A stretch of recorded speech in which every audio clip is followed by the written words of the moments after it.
So then they're sold as that. And so you really just have to be careful, and you have to buy from someone who is knowledgeable.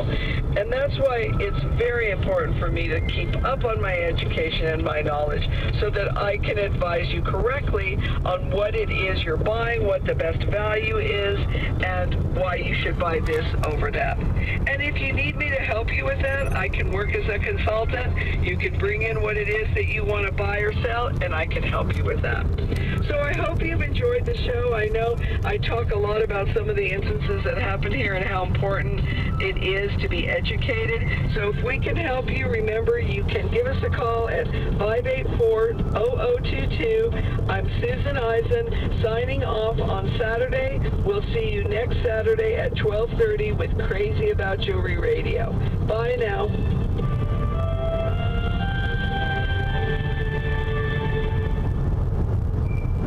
News Radio 690 KTSM El Paso. Talk El Paso is going daily. Join host Andrew J. Polk weekdays at 4 with the Borderlands' only live local talk radio show, breaking down the impact of the news and taking your calls. That's Talk El Paso, live Monday through Friday at 4, right here on News Radio 690 KTSM. Sponsorship and advertising opportunities are also available. To find out on how you can affordably reach an affluent and highly educated demographic, please call iHeartMedia at 915-351-5473. That's 915-351-5473. El Paso's love for baseball can be traced back to the first baseball team, the El Paso Browns, organized in 1892. And over the years, the team name would change several times. In 1926, El Paso's baseball team, then the El Paso Giants, runs into trouble when they move from the Frontier League to the Copper League. The Copper League was known as the Outlaw League, since many teams and players were often expelled from organized baseball for consorting with gamblers, loose women, and rabble-rousers. Though El Paso's Giants weren't outlaws, El Paso's reputation for gambling and sporting houses just might have been a contributing factor in a player's bad behavior. The El Paso History Show with Jackson Polk and Melissa Sargent is sponsored by State Farm agent Ralph Dickerson, Patrick Tuttle Real Estate Services, Pepe's New Mexican Restaurant in Cañutillo, Mission Del Rey Southwest for Gifts and Decor, Keystone Heritage Park, and Monterey Asset Management. It's the El Paso History Show, Saturday morning at 10, streaming live on Facebook and on News Radio 690. Most of the time, traffic is pretty good. But there are times when traffic can be pretty bad. No, I mean like really bad. Almost, but more like an asteroid's gonna hit the city and everyone's trying to get out of town at once and nobody's car is moving and people are running down the highway clutching their kids and whatever belongings they can grab. Yep, now you got it. It's times like these if you need your severe traffic station, traffic and weather all day. Stay informed with El Paso's News on the Hour and the Hat, traffic and weather all day. News Radio 690 is KTSM AM El Paso, an iHeart radio station. NBC News Radio, I'm Cameron Fairchild. Former President George W. Bush in Shanksville, Pennsylvania, honored victims of 9/11 on the 20th anniversary of the terrorist attacks. James Flippen reports. Former President Bush speaking at the Flight 93 Memorial, a flight that left Newark Airport bound for San Francisco, but ended up crashed into a field near a strip mine. The passengers and crew having rallied together to overtake the murderous hijackers, something Bush spoke to during his closing remarks. These Americans were brave, strong, and united in ways that shocked the terrorists, which should not surprise any of us. This is the nation we know. Serving as president during the attacks, Bush noted how the country proved to be vulnerable, but not fragile. Family members of 9/11 victims gathered in Lower Manhattan to mark the anniversary of the attacks. Scott Pringle reports. With President Biden and former Presidents Obama and Clinton in attendance, family members who lost loved ones carried on the tradition of reading the names of the nearly 3,000 people killed in the attacks. Garnet A. Bailey, Tatiana Balalinsky. Some broke down in tears as they delivered a personal message. And my brother, T.J. Hargrave, who we continue to miss and love every day. The world is a lesser place without him. Albert lost his brother who worked in the South Tower. Very emotional day, very exhausting day for the family. It feels like it happened yesterday. Everything comes back to you. America's top military leaders remember 9/11. One of 4 hijacked airliners slammed into the Pentagon, killing 184. Defense Secretary Lloyd Austin. We know that you carry pain every day.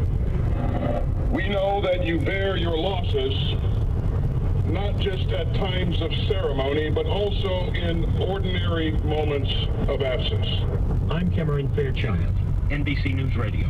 From the KFOX 14 Severe Weather Center, this is Chief Meteorologist Andrew Diaz. Our temperature highs during the day are climbing right back to around mid-90s. Overnights are staying nice and mild, though, in the 60s. Our weather pattern comes compliments of a high pressure, which shows signs of possibly changing yet again by the middle of next week, possibly reintroducing a chance for rain.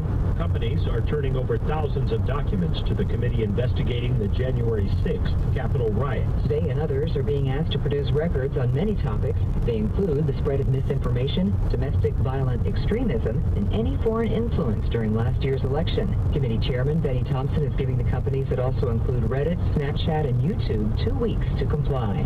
I'm Lisa Taylor. The White House says it expects bipartisan support for raising the federal debt ceiling. Press Secretary Jen Psaki noted it shouldn't be a political issue. She said it's about preserving the full faith and credit of the U.S. government. Some Republicans are threatening to oppose a hike in the debt limit without spending cuts. Treasury Secretary Janet Yellen has warned the federal government is on track to possibly default on the national debt next month.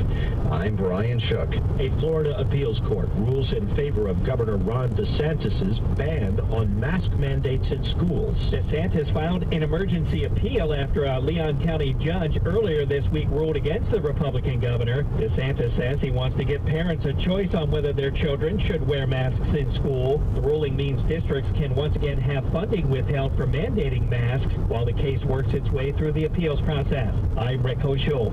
U.S. travelers who are not vaccinated against COVID-19 face new restrictions in France. Sarah Bartlett has the story. The country now requires a negative COVID-19 test before traveling. That's in addition to a 7-day quarantine after entering France if the traveler has an essential reason for being there. This is after France moved the U.S. and Israel down to its orange list. I'm Sarah Bartlett. Alabama Governor Kay Ivey says Republican governors are united in fighting back against new White House COVID mandates. She says Biden's mandates go beyond his power. I'm Cameron Fairchild, NBC News Radio. 20 years ago, we knew our world would never be the same. We vowed to never forget, and we never will. We've learned that 20 years can pass in the blink of an eye. We should never miss the opportunity to give a loved one, a friend, a neighbor, or maybe even just someone having a bad day an extra long hug. Let's just take a moment to reflect and remember September 11th, 2001, and then imagine what our world will be like in another 20 years. Think you could avoid being drawn into a cult? The answer might surprise you.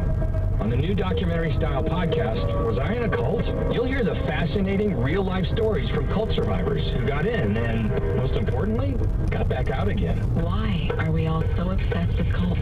Well, because it could happen to anyone. Perhaps you, too, will be asking yourself, wait, was I in a cult? Listen to Was I in a Cult on the iHeartRadio app or wherever you get your podcasts. The pandemic's reminded us we live in a sea of airborne germs that can